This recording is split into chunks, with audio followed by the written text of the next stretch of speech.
Birinci Cihan Harbi'ni sona erdiren en önemli gelişmelerden bir tanesi İtilaf Devletleri'nin Kafkaslardaki müttefiki olan Rus Çarlığı'nın kendi içinde yaşamış olduğu Bolşevik-Menşevik iç savaşıydı. Bu savaş Bolşeviklerin zaferiyle sonuçlandı ve bilinen adıyla Ekim Devrimi gerçekleşti. Bu gelişmeyi Rusya'nın 3 Mart 1918 tarihli Brest-Litovsk Antlaşması'nı imzalaması takip etmiş ve Rusya 1. Cihan Harbi'nden resmen çekilmiştir. Ruslar bu antlaşmayı ilhaksız, tazminatsız barış ve milletlere geleceklerini kendilerinin belirlemesi hakkı paralısı ile imzalamış olsalar da Almanya'nın acımasız talepleri sebebiyle bunu her zaman dikte barışı olarak nitelendirmişlerdir. Harbin gidişatını önemli derecede etkileyen bu önemli gelişmeden yaklaşık 8 ay sonra Osmanlı İmparatorluğu da 1. Cihan Harbi'nden şartları çok ağır olan 30 Ekim 1918 tarihli Mondros Ateşkes Antlaşması ile ayrılmıştır. Antlaşmanın özellikle 7. maddesi başta İngiltere ve Fransa olmak üzere diğer itilaf devletlerine de diledikleri şekilde hareket etme ve işgal serbestisi tanımıştır. Hiç şüphesiz ki tarih boyunca tarihin akışını değiştiren liderler ve onların yarattığı kırılma anları vardır. İşte tam bu noktada özellikle Çanakkale'de henüz yarbay rütbesindeyken gösterdiği üstün başarılarla adından tüm dünyaya söz ettirmiş ve asil Türk milletinin bir ferdi olan Mustafa Kemal Paşa 19 Mayıs 1919 tarihinde Samsun'a ayak basar, milli mücadelenin ilk kıvılcımını yakar. Bu videoda 1919-1923 tarihleri arasındaki Türk-Sovyet ilişkilerini siyasal, ekonomik ve kültürel ilişkiler başlıkları altında inceleyeceğiz. 16. yüzyıldan itibaren birbiriyle mücadele halinde olan Türkler ve Rusların kaderi 1. Cihan Harbi sonrasında George Chicheri'nin 15 Şubat 1919'da Osmanlı Devleti'ne gönderdiği muhtıranın sonunda Rus ve Türk halklarının dostluğundan söz etmesiyle farklı bir boyut kazanır. Milli mücadele döneminde Rusya Sovyet Federatif Sosyalist Cumhuriyeti ile ilk temaslar 1919 yılında Mustafa Kemal Paşa henüz Havza'dayken başlamıştır. Albay Buduyeni başkanlığındaki bir Sovyet heyeti milli mücadelenin henüz başındayken Havza'da bulunan Mesudiye Oteli'nde Mustafa Kemal Paşa ile gizli olarak görüşmüştür. Mustafa Kemal Paşa'nın yetkili bir Sovyet temsilcisi ile ilk resmi görüşmesi olan bu görüşmede işbirliği ve askeri yardım yapılması yönündeki somut adımlar ilk kez atılmış ve Albay Buduyeni, "Biz Sovyet delegasyonu olarak size gerekli tüm eksiklerinizi Sovyet hükümetinin vermeye hazır bulunduğunu bildirmekle görevliyiz. Sovyetler bütün imkanlarıyla yanınızda olmaya kararlıdır. Hükümetin bu ulusal ihtilalinizde ve emperyalistlere karşı sürdürülecek savaşta gereken her yardımı yapacak, para, silah, cephane, gerekirse deniz gücü ve çeşitli malzemeler verecektir," demiştir. Milli mücadelenin lideri olan Mustafa Kemal aynı zamanda Kafkaslardaki gelişmeleri de yakından takip etmekte ve bu sebeple İttihat ve Terakki Partisi'nin eski liderleri olan Cemal, Talat ve Enver Paşalarla ilişkilerini devam ettirmektedir. Bu iletişim sürecindeki en önemli gelişmelerden bir tanesi Almanya'da bulunan Talat Paşa'nın Alman hükümetinin de yardımıyla bazı Bolşevik reislerini kurtarması ve bunlardan Anadolu hareketine destek olunacağına dair söz aldığı yolunda olumlu bilgi vermiş olmasıdır. Burada özellikle belirtmek gerekir ki bu liderlerden hiçbirisi Mustafa Kemal tarafından resmi olarak görevlendirilmemiştir. Bu konudaki tek istisna Halil Paşa olacaktır. 23 Nisan 1920'de Türkiye Büyük Millet Meclisi'nin açılması ile dış ilişkiler konusunda ilk olarak Rusya Sovyet Federatif Sosyalist Cumhuriyeti ile ilişkiler başlatılmış ve 26 Nisan 1920 tarihinde Mülazım İbrahim Efendi aracılığıyla Türkiye Büyük Millet Meclisi'nin Moskova hükümetine birinci teklifnamesidir başlığı ile bir evrak gönderilmiştir. İşte bu evrak ve bu evraka verilen cevap aynı zamanda siyasal ilişkilerinde başlangıcı olarak kabul edilmektedir. Bu teklifnamede emperyalist hükümetlere karşı birlikte hareket etmek, Azerbaycan'a harekat düzenlenmesi yerine arabuluculuk yapılması teklifi, Kafkaslar'da İngilizler tarafından oluşturulmuş olan ve Sovyetlerle Türkiye arasında bir tampon bölge görevi gören Gürcistan'ın bir askeri harekat ile Sovyetlere katılması ve emperyalist Ermenistan'a da Türkiye'nin bir askeri harekat yapacağının taahhüt edilmesi Türk topraklarının işgalden kurtarılması için para, silah ve doğudaki kuvvetlerimiz ve oluşturulacak iç güçler için şimdilik ilk taksit olarak 5 milyon altın ve doğudaki kuvvetler için de erzak yardımı isteğini ve tekliflerini içeriyordu. George Chicheri'nin 2 Haziran 1920 tarihli cevap mektubunda şu hususlara değinmişti. Başında Ankara'da bulunan Büyük Millet Meclisi ve Türk hükümetinin dış politikasının temel ilkelerinin olumlu karşılandığı, Türkiye'nin bağımsızlığının ilanı, itiraz edilemeyecek kadar çok Türk toprağı olan toprakların Türk devletine bağlanması ve Büyük Millet Meclisi'nce alınan karara göre Türk devletinin topraklarına ve bu topraklarda yaşamakta olan halkına kendi kaderlerini kendi eliyle tayin etme hakkının tanınması, milli azınlıklara tüm haklarının tanınması, Boğazlar sorununun çözümlenmesinin Karadeniz'e kıyısı olan devletlerce toplanacak konferansa sunularak görüşülmesi, ecnebi devletlerin mali kontrolüne ve kapitülasyon rejimine son verilmesi konularına değinmiştir. Teklifin Ruslar tarafından olumlu karşılandığı bilgisi 15-16 Haziran 1920 tarihinde Kazım Karabekir Paşa tarafından Ankara'ya iletilir. Türkiye Büyük Millet Meclisi'nin ilk hükümeti 3 Mayıs 1920 tarihinde kurulur ve 5 Mayıs'ta gerçekleşen ilk toplantıda Moskova'ya bir heyet gönderilmesi kararı alınır. Bunun üzerine ilişkileri daha ileri noktaya taşıyabilmek adına 11 Mayıs 1920 tarihinde Dışişleri Bakanı Bekir Sami Bey öncülüğünde bir heyet Sovyet Rusya ile ittifak ilişkisi kurabilmek adına Moskova'ya gönderilir. Bu aynı zamanda Babali'ye-Sevr Antlaşması'nın verildiği gündür. Yaklaşık 69 gün sonra Moskova'ya ulaşan ilk heyet 24 Temmuz 1920 tarihinde Çiçerin ve Ermeni asıllı yardımcısı Karahan tarafından kabul edilirler. Bu görüşmede ortada bir temsil sorunu olduğu anlaşılır. Zira Bitlis, Muş ve Van'ı isteyen Rus tarafına olur veren Cemal ve Halil Paşalarla gerekli esasların belirlendiği Rus heyeti tarafından belirtilirken Bekir Sami Bey, Türkiye Büyük Millet Meclisi hükümeti adına Moskova'ya gelen ilk heyetin kendileri olduğunu belirtir ve bu iki paşanın görüşmelerinin ancak kişisel olabileceğini belirtir. Bu sebeple az önce bahsettiğimiz üzere yaşanan bu durum Halil Paşa'nın milli mücadeleye zarar verdiği gerekçesiyle sınır dışı edilmesiyle sonuçlanır.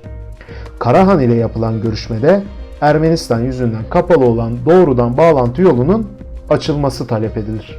Görüşmelerde bir ittifak antlaşması elde edilememiştir. İttifak antlaşması elde edilememesinin sebepleri arasında Sovyetlerin aynı dönemde İngiltere ile Rus-İngiliz ticaret antlaşmasını gerçekleştirmeye çalışması, Sovyet Rusya'nın 10 Ağustos 1920'de Erivan'ı bir antlaşma yapmaya mecbur etmiş olması, Polonya Savaşı, Wrangel ordusu ve Gürcistan'da bulunan Menşeviklerle mücadelenin devam ediyor olması, Anadolu Hareketi'nin henüz kayda değer bir sonuç elde edememesi ve oluşabilecek bir askeri ittifakta Yunanistan'la da mücadeleye girme riskidir. Ruslar esasen son sebep dolayısıyla Anadolu Hareketi'nin gerçek anlamda bir başarı elde etmesini beklerken bu durumu bir bekle gör taktiğine çevirir ve bu dönem içerisinde gelişebilecek herhangi bir olumsuz duruma karşı eski İttihat ve Terakki lideri Enver Paşa ile de görüşmelerini sıklaştırır, hatta onu Anadolu Hareketi'nin başına geçirme planları yapar ve Ankara'yı bazı değişikliklerle Sevr Antlaşması'nı kabul etmesi yolunda telkin etmeye de devam eder. Ali Fuat Paşa'nın bu konuyla ilgili 27 Ağustos 1921 tarihli raporu dikkat çekicidir. Sovyetlerle ilişkilerde atılmak istenen olumlu adımlara karşın Türkiye Büyük Millet Meclisi'nde şiddetli tartışmalar yaşanır. Bu tartışmaların temel sebeplerinden birisi Bolşeviklik ve Rusya Sovyet Federatif Sosyalist Cumhuriyeti ile kurulacak ittifak karmaşasının mebuslarda yarattığı endişedir. Türkiye Büyük Millet Meclisi'nde gerçekleşen bir gizli celsede kürsüye gelen Mustafa Kemal, durumu hararetle eleştirenlere karşı şu şekilde açıklamıştır. Bu noktada iki ciheti birbirinden tefrik etmek lazımdır. Biri Bolşevik olmak, diğeri Bolşevik Rusyası ile ittifak etmek. Biz heyeti icraiye Bolşevik Rusyası ile ittifak etmekten bahsediyoruz. Yoksa Bolşevik olmaktan bahsetmiyoruz. 19 Haziran 1920 tarihinde doğuda Ermeni çeteleri Müslüman halka saldırılar düzenlemeye başlar ve bu durumu 22 Haziran 1920 tarihinde başlayan Yunan saldırısı takip eder. İki saldırının hemen hemen eş zamanlı olması dikkat çekicidir. Ermeni çetelerinin gerçekleştirdiği saldırılardan 9 Temmuz 1920'de haberdar olan Ankara, ilk etapta Erivan'a bir protesto notası ile karşılık verirken bu noktada güç kullanılmamasının 3 büyük sebebi vardır.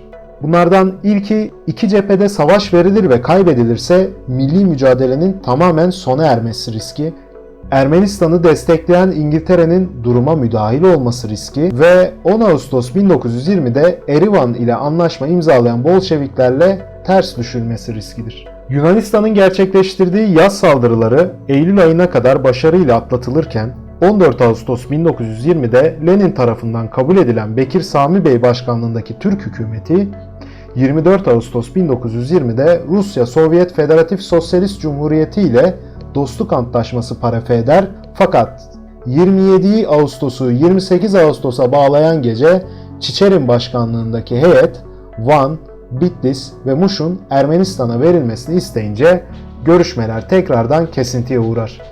Ve bu gelişmeden kısa bir süre sonra 28 Eylül 1920 tarihinde Kazım Karabekir komutasındaki Türk ordusu harekete geçerek 29 Eylül 1920'de Sarıkamış'ı geri alır ve ilk harekatı başarıyla neticelendirir. 27-28 Ağustos gecesi gerçekleşen ve parafe edilen antlaşmanın imza aşamasına gelmemesinin temel sebebi Rusların 93 Harbi, yani 1877-1878 yılında gerçekleşen harpten bahsediyoruz. Bu harp ile elde ettiği ve Brest-Litovsk antlaşması ile kaybettiği toprakları geri almak istemesi olmuştur.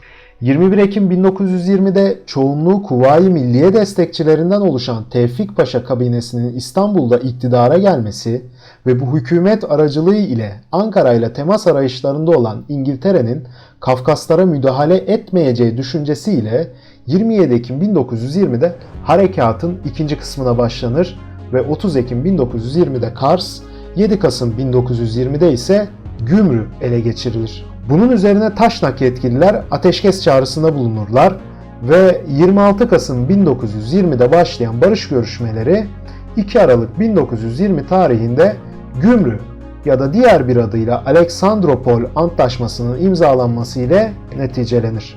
Gümrü Anlaşması, Türkiye Büyük Millet Meclisi hükümetinin yabancı bir devletle imzaladığı ilk antlaşma olarak kabul edilse de imzalandığı gün geçersiz sayılır. Bunun sebebi Devrimci Komite'nin Kervansaray'da 3 gün önce Bolşevik yönetimini kabul etmesi ve Kızıl Ordu'nun yardımıyla Erivan'ı ele geçirip Ermeni Sovyet Sosyalist hükümetinin Rusya Sovyet Federatif Sosyalist Cumhuriyeti ile anlaştığını bildirmesi olmuştur. Bu sebeple Ruslar Ermenistan'ı savunacağını ve Gümrü Antlaşması'nı tanımadığını belirtmiştir. Gümrü Antlaşması'nın imzalandığı gün Ruslar tarafından tanınmadığının belirtilmesi olumsuz bir hava oluşturmuş olsa da 11 Ocak 1921'de 1. İnönü Muharebesi'nin zaferle sonuçlanması bu havayı tersine döndürür ve Türk ordusu artık ciddiye alınması gereken bir güç olarak hem Batı hem de Doğu dünyasında kendini ispat eder. 21 Şubat 1921 tarihinde başlayan ve 12 Mart 1921 tarihinde sona eren Londra Konferansı, her ne kadar Sevr Barış Antlaşması'nın koşullarını değiştirmek maksadıyla düzenlenmiş olsa da İstanbul hükümetiyle beraber müstakil olarak Ankara hükümetinin de resmi olarak davet edilmesi Doğu'da yalnızlaşan Sovyetleri iyiden iyiye endişelendirir ve daha önce kesilen ikili ilişkileri tekrardan başlatmak adına Rus tarafı Budu Midivani'yi Ekim 1920 tarihinde elçi olarak atar ve Rus elçisi 5 Mart 1921 tarihinde güven mektubunu Mustafa Kemal Paşa'ya sunar. Bunun üzerine Batı Cephesi Komutanı Ali Fuat Paşa 21 Kasım 1920'de Moskova elçiliğine atanır ve 19 Şubat 1921 tarihinde Türkiye Büyük Millet Meclisi adına George Çiçerin'e güven mektubunu sunar. Bu süreçte Moskova'ya gidecek ikinci bir heyet de hazırlanır ve başkanlığını İktisat Vekili Yusuf Kemal Bey'in icra edeceği heyete yanında Marif Vekili Doktor Rıza Nur Bey ve daha önceden yola çıkan Ali Fuat Paşa da katılır. Mustafa Kemal 11 Eylül 1920 tarihli gizli oturumda yaptığı konuşmada sefaret heyeti ile birlikte Heyeti İlmiye adı altında Tevfik Rüştü, İsmail Subhi, Besim Atalay ve Fuat Beylerden oluşan bir heyetin Moskova'ya gönderileceğini söyler. Rus tarafı ile 26 Şubat 1921'de başlayan görüşmeler 16 Mart 1921 tarihli Moskova Antlaşması ile neticelendirilir. Bu antlaşmanın resmi tarihi 16 Mart olsa da o tarihte Rus-İngiliz Ticaret Antlaşması sebebiyle antlaşmanın imza töreni 18 Mart 1921 tarihine ertelenmiş ve imza edilmiştir. Fakat George Chicher'in İstanbul'un 16 Mart 1921'de işgal edilmesi sebebiyle Türk tarafına bir jest olarak antlaşmayı 16 Mart 1921 tarihli olarak imzalanmasını teklif eder ve Türk tarafı bu teklifi memnuniyetle karşılar. Türkiye Büyük Millet Meclisi adına antlaşmayı Yusuf Kemal Bey ve Rusya Sovyet Federatif Sosyalist Cumhuriyeti adına da George Chicher'in imzalamışlardır. Moskova Antlaşması'nın ilk maddesi Sevr'i tanımadığını ve Türkiye terimiyle Misak-ı Milli'yi kabul ettiğini ilan ederken Türkiye antlaşmanın ikinci maddesiyle Batum'u belli koşullar altında Gürcistan'a bırakıyor. 5. maddesiyle de Boğazlar konusunu daha sonraki bir tarihe belirli koşullarla bırakıyordu. Antlaşmanın 6. maddesi Türk ve Rus ulusları arasında bu antlaşmanın imzalandığı tarihe kadar olan tüm antlaşmaların geçersiz sayıldığını belirtirken özellikle Çarlık Rusyası ile Osmanlı arasında yapılan tüm parasal yükümlülüklerden Türkiye sorumsuz kabul ediliyordu. 16 Mart 1921 tarihli Moskova Antlaşması 22 Eylül 1921 tarihinde yürürlüğe girmiştir. Burada dikkat çeken en önemli noktalardan biri antlaşmanın yürürlüğe girme tarihinin Sakarya Meydan Muharebesi'nden hemen sonra gerçekleşmiş olmasıdır. Bu antlaşma Türkiye Büyük Millet Meclisi hükümetinin bir büyük devlet ile imzaladığı ilk resmi antlaşma olurken kapitülasyonların ulusal egemenlik kavramı ile bağdaşmayacağını Lozan'dan önce açıklayan ilk uluslararası belge olmuştur. Bu antlaşmanın imzalanmasının altında yatan başlıca sebepler şunlardır.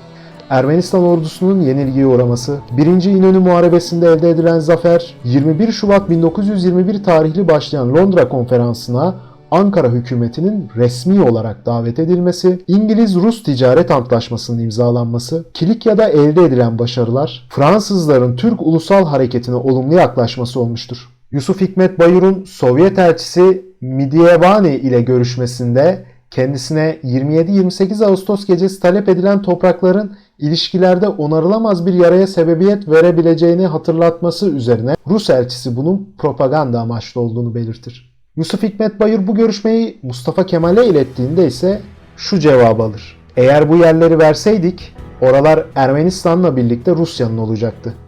Ruslar bizim sıkışık zamanımızdan yararlanarak örneğin Sakarya Savaşları sırasında Ermenistan'ı istila ederlerdi. Aslında yalnızca propaganda için ileri sürülen bir istek bu kadar ciddiyet ve kesinlikle yapılmaz. Herhalde biz o zaman Ruslara uysaydık pek çok şey aleyhimize değişirdi. 8 Mart 1921'de Kızıl Ordu Menşevik Gürcistan'a saldırır ve Gürcülerin geçici işgal talebiyle çağırdığı Kazım Karabekir komutasındaki Türk ordusu da Batum'a girer ve 17 Mart 1921'de Kızıl Ordu ile Türk ordusu arasında yaşanan çatışmalar 24 Mart 1921'de Türk ordusunun çekilmesiyle sonuçlanır. Bu geri çekilme esnasında Karabekir Paşa'nın cephaneliklerin patlatılması emri George Chicherin'in Türkiye Büyük Millet Meclisi hükümetini kınamasıyla sonuçlanır. Ve 13 Ekim 1921 tarihinde Türkiye, Ermenistan, Gürcistan ve Azerbaycan arasında Kars Antlaşması imzalanır. 20 Ekim 1921 tarihli Fransa ile imzalanan Ankara Antlaşması Türk-Sovyet ilişkilerinde tekrar gerginlik yaratır ve Stalin bu konuya uzun bir süre şüphe ile yaklaşmıştır. 13 Aralık 1921 tarihinde Ukrayna Kızıl Ordusu Başkomutanı Mihail Vasilyevich Frunz, Ukrayna Sovyet Sosyalist Cumhuriyeti adına bir dostluk antlaşması imzalamak maksadıyla Türkiye'ye gelir ve Mustafa Kemal Frunz'a Türkiye Büyük Millet Meclisi kürsüsünden Türk halkına bir selamlama konuşması yapma olanağı verir. Büyük taarruz öncesinde ilişkilerin gergin olduğu dönemde Türkiye'ye gelen isimlerden en önemlisi Semyon Ivanovich Aralov olmuştur. 30 Ocak 1922'de Mustafa Kemal'e güven mektubu veren Aralov, başarılı bir diplomasi yürütür ve özellikle Mustafa Kemal'den ne kadar etkilendiğini anılarında ehemmiyetle belirtir ve sözlerini şöyle tamamlar. Özellikle Perekop destanını çok iyi biliyordu. 26 Ağustos 1922 tarihinde Mustafa Kemal'in komutasında başlayan Büyük Taarruz ve Başkomutanlık Meydan Muharebesi'nden zaferle ayrılan Türk ordusu 9 Eylül 1922 günü öğleden sonra İzmir'e girdiğinde milli mücadele döneminin askeri ayağını hemen hemen noktalamış ve bunu 11 Ekim 1922 tarihinde imzalanan Mudanya Ateşkes Antlaşması takip etmiştir. Milli mücadelenin askeri ayağını zaferle noktalayan Mustafa Kemal liderliğindeki Türkiye, bundan sonraki süreci siyasi zaferle taşlandırmak için çabalar ve 24 Temmuz 1923 tarihinde Lozan Barış Antlaşması'yla misak-ı milli büyük olmayan kayıplarla İtilaf devletlerine kabul ettirilir. Fakat Lozan Barış Antlaşması sürecinde Sovyetlerle yeni bir gerginlik sebebi ortaya çıkar. Çünkü Sovyetler barış görüşmelerini Türkiye ile birlikte yürütmek ister. Fakat Türkiye bu talebi reddederek sadece boğazlar konusunda Rusların haklı çekincelerini mantıklı bulduğunu ve bu konuda Lozan'da Rusya Sovyet Federatif Sosyalist Cumhuriyeti'nin de bulunması gerektiğini savunur. Bu konuda Mustafa Kemal 2 Kasım 1922'de bir Fransız gazeteciye verdiği demeçte Boğazlar meselesinin halli için özel bir konferansın toplanması ve buna özellikle Sovyet hükümetinin katılması kaçınılmaz demiştir. Troçki 5 Kasım 1922'de Observer gazetesine verdiği demeçte boğazların savaş gemilerine kapatılması gerektiğine vurgu yaparak aksi halde en güçlü donanmaya sahip olan ülkenin yani İngiltere'nin Karadeniz'de askeri diktatörlüğünü kurma tehlikesine vurgu yapmıştır. Ruslar özellikle boğazlar konusunda çekincelidir ve Türkiye'nin kendisinden bağımsız olarak hareket etmesi ve Batı bloğuna yaklaşmasından endişe duymaktadırlar. Bu durum Türkiye'nin elinde hem Batı hem de Sovyetlere karşı önemli bir koz olarak bulunmuş ve ilerleyen dönemlerde gerektiği hallerde masaya bu kartı koymaktan da çekinilmemiştir. Batı, Rusya Sovyet Federatif Sosyalist Cumhuriyeti'ni her ne kadar Lozan'da istemese de Türkiye sözünü tutmuş ve yapmış olduğu girişimlerle 27 Ekim 1922 tarihinde Sovyetlerin boğazlar konusunu görüşmek üzere Lozan'a davet edilmesinde büyük rol oynamıştır. 4 Aralık'ta Boğazlar Rejimini İnceleme Komisyonu açılmış ve İsmet Paşa burada Misak-ı Milli'nin 4. maddesini okuduktan sonra Türkiye Büyük Millet Meclisi hükümetinin baştan itibaren Boğazlar sorununun çözülebilmesi için Rusya, Ukrayna ve Gürcistan'ın katılmasının kesin koşulu olduğuna inandığını bildirmiştir.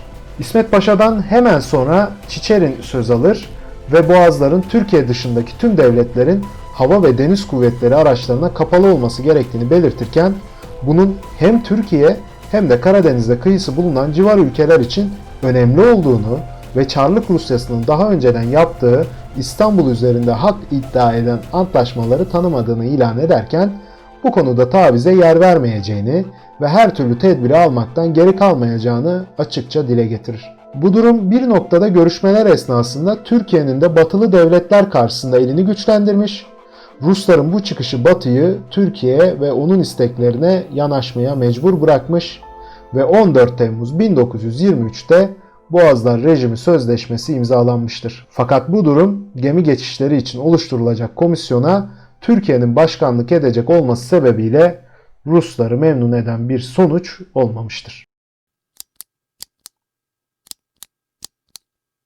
1919 sonlarında Sovyet Rusya hükümetinin talimatıyla Kafkasya Orduları Komutanı Şalva Eliyava gizlice İstanbul'a gitmiştir. Eliyava gizli MİM yani Müsellah Müdafaa-i Milliye adlı istihbarat grubuyla bağ kurmak ve Osmanlı başkentindeki durumu öğrenmekle görevlidir. Eliyava, Mustafa Kemal taraftarları ve ülke arkadaşlarıyla temas kurarken Sovyet hükümetinin Türkiye'nin ulusal çıkarlarına saygı duyduğunu ve en yakın zamanda çıkar gözetmeden askeri, mali yardım göstermeye hazır olduğunu bildirir. 23 Nisan 1920 tarihinde Türkiye Büyük Millet Meclisi açılmış ve 26 Nisan 1920 tarihinde Türkiye Büyük Millet Meclisi adına götürülen ilk teklifnamede Mustafa Kemal Paşa, Sovyet lideri Lenin'den şu konularda yardımcı olunmasını rica etmiştir. 5 milyon altın lira, yapılacak görüşmelerde kararlaştırmak üzere silah, cephane, askeri ve teknik malzeme ve tıbbi malzeme. Türk hükümetine ilk yardım Ankara'ya gelen ilk Rus elçilik heyetiyle getirilmiş ve Temmuz 1920'de Moskova'da yürütülen görüşmeler sırasında vaat edilen 200 kilogram külçe altın Albay Cavit Bey'e teslim edilerek 8 Eylül'de Erzurum'a ulaştırılmıştır. Bu altınların büyük bir kısmı Doğu cephesindeki askerlere dağıtılmıştır. Rusya Sovyet Federatif Sosyalist Cumhuriyeti'ne ikinci kez Yusuf Kemal Bey başkanlığında giden Türk heyeti, Rus tarafından yeni bir askeri yardım talebinde bulunarak 100.000 tüfek ve her biri için 10.000 fişek, 600 makineli tüfek ve her biri için 100.000 mermi, 100 dağ topu, 20 batarya, 24 uçak talep etmiştir. Bu taleplerin hepsi olmasa da bir kısmı karşılanır. Rusya Sovyet Federatif Sosyalist Cumhuriyeti ya da onun diplomatları ve komutanları tarafından 1921 ve 1922 yıllarında yapılan diğer yardımlar şöyledir. Frunz tarafından Aralık 1920'de savaşlarda ailelerini kaybeden çocuklar için yuvalar inşa edilmesi için 100.000 ruble, Rus elçisi Midivani tarafından Nisan 1921'de savaşta zarar gören bölgelerin ihtiyaçları için 30.000 ruble ve Rus diplomat Semyon Ivanovich Aralov tarafından da Nisan 1922'de sinema ve basın evi teçhizatları için 20.000 lira olarak çeşitli yardımlar yapılmıştır. Biz tüm gayretlerimizi Moğollarla, Farslarla, Hintlilerle, Mısırlılarla yakınlaşmaya ve kaynaşmaya sarf etmeliyiz. Bunu yapmak bizim vazifemiz ve menfaatimizdedir. Yoksa Avrupa'da sosyalizm sağlam olmaz. Biz geride kalmış ve sömürülmüş bu halklara menfaat gözetmeksizin kültürel yardımda bulunmalıyız. Lenin'in sarf etmiş olduğu bu sözler aslında Sovyetlerin kültürel olarak nereye varmak istediklerinin açık bir göstergesidir. Çünkü Sovyetler emperyalist kuşatma altındaki toplumları kültürel olarak etkilemenin önemini bilmektedir. Dünya devrimini gerçekleştirmek için Sovyetler 3.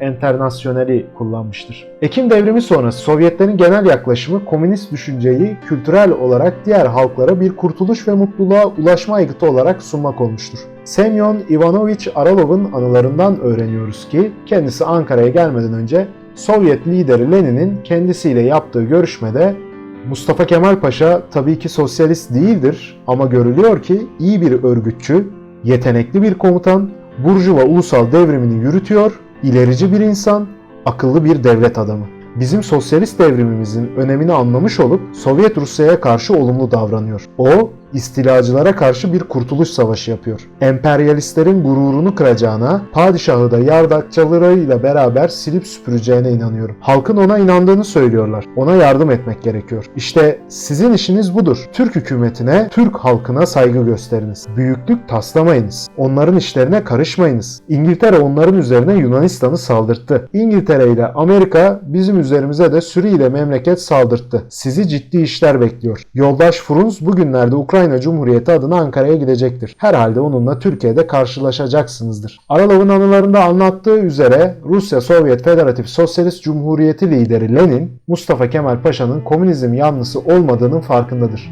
Bu noktada temel mesele Boğazlar meselesidir. Ve Lenin, Rusya Çarlığı'nın düştüğü hataya düşmek istememektedir. Zira Mustafa Kemal Paşa liderliğinde organize olan Türklerin bu savaştan galibiyetle çıkacağını düşünmektedir. Amerika, İngiltere, Fransa gibi savaştan galibiyetle ayrılan ülkeler ve onların güdümünde oluşturulan kargaşa içindeki bir Anadolu coğrafyasının komşusu olmak yerine ilerleyen süreçte muvaffak olması yüksek ihtimalle muhtemel olan Türklerle savaşmamak ve onlarla dost olma politikasını benimsemek hem Sovyetlere hem de Mustafa Kemal Paşa liderliğindeki yeni kurulacak olan Türkiye Cumhuriyeti Devleti'ne büyük yararlar ve katkılar sağlayacak. Bu konuda Lenin, biz sadece Kafkasya'daki ardı arkası kesilmeyen savaşlar Ruslardan kurtulduk demiştir. Türk-Sovyet kültürel ilişkilerinin başlangıç noktası Frunz'un 5 Kasım 1921 tarihli Ankara ziyaretidir. Dönemin Türkiye Büyük Millet Meclisi Eğitim Bakanı, Türk gençlerini Rusya'daki eğitim müesseselerine göndermek istediklerini Frunz'a ve Aralov'a bildirmiştir. Bundan haberdar olan Sovyet Dışişleri'nin yardımcısı olan Karahan,